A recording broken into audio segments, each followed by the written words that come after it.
All right, my name is Chikhulupiliro Ng'ombe. I'm from Malawi. I'm epileptic and I was diagnosed in 1992. Basically, my condition was more or less, I had multimobility where I was going through chemotherapy. By then I was just about 8 years old. So I reacted to one of the drugs and this caused some bleeding in my brain and the bladder. Though they were able to control the bleeding in the bladder, but in the brain, it left a scar, which I have to carry with myself for life. And basically, that's how my journey as an epileptic began. So I have a scar in my right frontal lobe, which causes me to have seizures, though it's managed now, but I had to go through a lot of challenges. The first challenge being that diagnosis here in Malawi is very challenging. I was just lucky enough to have been in South Africa during my chemotherapy, but I've seen a lot of young people, different ages, who cannot be diagnosed properly because they just can't get to the hospital, they don't have the funds, and even if you go to the hospital, we don't have the expertise nor the equipment to be able to diagnose someone properly. It's simply by luck that you're able to identify such people. So from the time I started taking my medication in 1992, the challenges were a reality because the medications themselves are very expensive here in Malawi. Currently, having gone through epilepsy this long, some of the challenges that I met for one are the finances to get the drugs. Thanks to our government, we've been able to have free medication since I think 1995. What I was saying was, I have experienced a lot of challenges. What I was just sharing with you is how expensive the drugs are. Currently, for you to get drugs worth the month, I'm only on one drug, but you need to spend at least $10 for the month. And if you look at the average Malawian here, we all know that we get under the dollar in a month. So you were saying 95% of the people that would be epileptic cannot actually afford the drugs. So it makes so much sense when you hear them going to the herbalist, when they're going to the witch doctor, which I've also tried to do myself, hasn't borne any fruits, but it made sense at that time, looking at the alternatives that were there. I faced challenges in school. I had to have my own classroom. Lucky enough, as I said, I'm coming from quite a well-to-do family that time. But lots of the resources went into medications and the funding for chemotherapy treatments.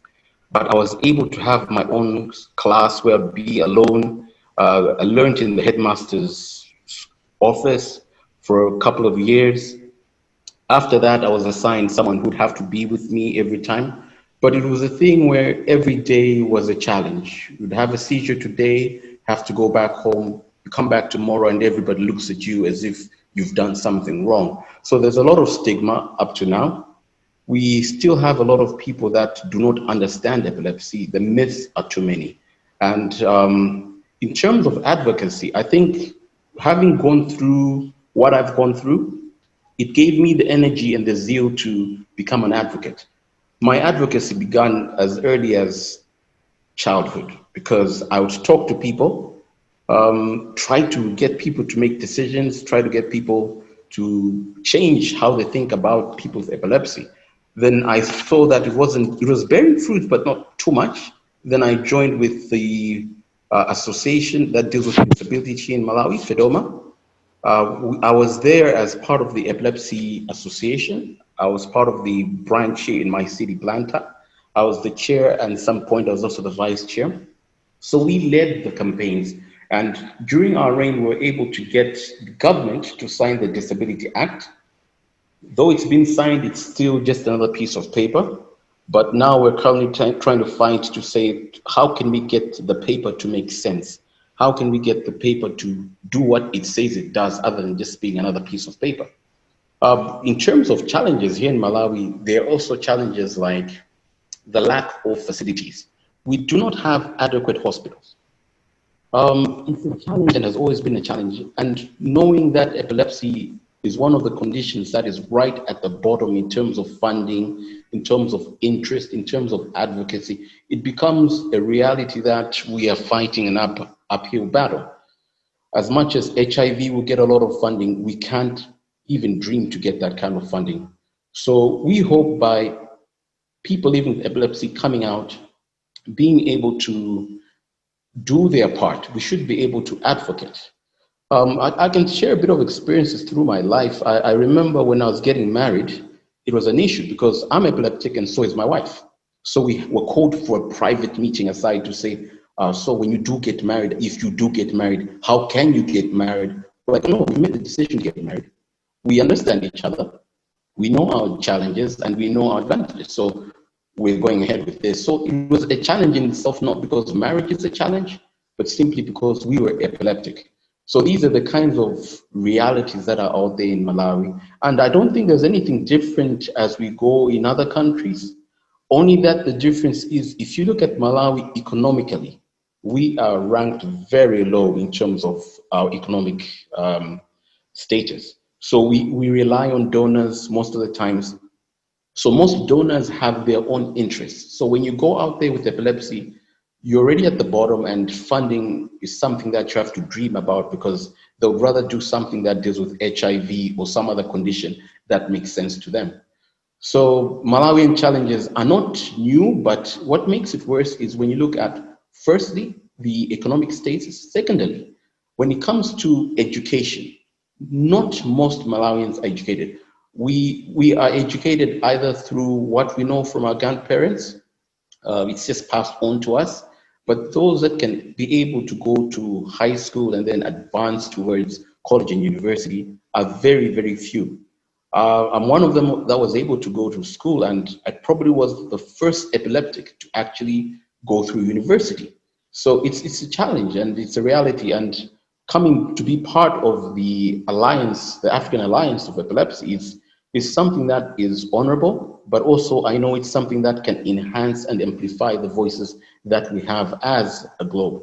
And that's something that has brought the fight to a halt, because right here in Malawi, it's about me. You want to get your organization to go forward. That is another organization that out there doing something else. That's not an issue for you to consider because you'd rather get the funding and be able to use it. But to be able to work together in teams like this is something that we'd love to really do and commend. It's the way forward because, as they say, in numbers, there's power. So if we go individually, we'll achieve something. But if we go as a large body like this, we can be able to do much more than what we think we are able to achieve. I think I'll leave my story there just to make sure that there's time for questions and other presenters, if there are any.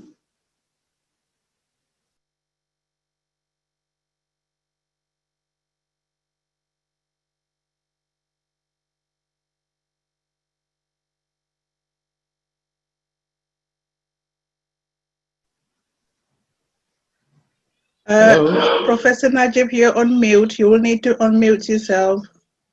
Yeah. So thank you very much, Mr. Chikhulupiliro from Malawi. I think you mentioned all the difficulties faced by patients in Malawi. I think you, as far I know, I think you have just 2 neurologists and very few resources. So I think it's the same thing that in many sub-Saharan African countries, but not only in sub-Saharan, but also in North African and I suppose also in South Africa. So I think we have a low number of resources, either compared to South European countries or some Asian one. So thank you very much.